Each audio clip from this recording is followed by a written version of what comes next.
In today's video, I'm going to teach you how to add column in Mailchimp.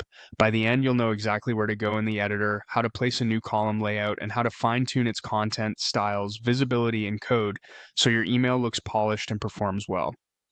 Start on the Mailchimp home dashboard. From here, head to Campaigns. This is where all of your emails live, whether they're drafts or already scheduled. Choose the email you want to modify and click Edit. If you're managing multiple versions, pick the one you intend to update so you keep everything organized. Once you're in the campaign workflow, click Edit Design to open the email builder. You'll see your current layout in the main canvas and a panel of content and layout options on the side.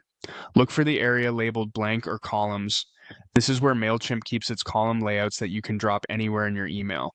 We're going to add a simple one column section, which is perfect when you want a full width block to highlight a message or separate content. Select and drag the one column option into your design. As you move it, you'll see placement guides that help you drop it exactly where you want it. Release it when you see the highlight in the right spot. With the new section in place, click Add Block and choose Heading. This gives your new section a clear title or call out. Type in a concise headline that sets context for what follows.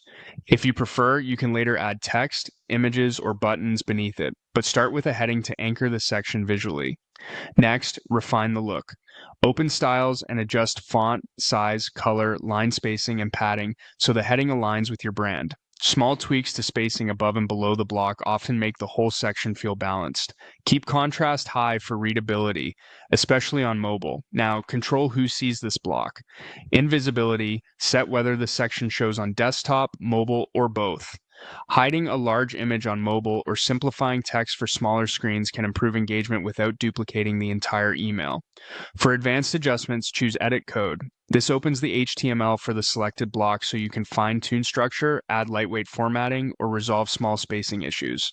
Make targeted edits and review the live preview as you go to ensure everything renders cleanly. That's it. Navigate to Campaigns, open your email, edit the design, add a one-column layout, place a heading, fine-tune styles, set visibility, and, if needed, refine the code for a pixel-perfect result.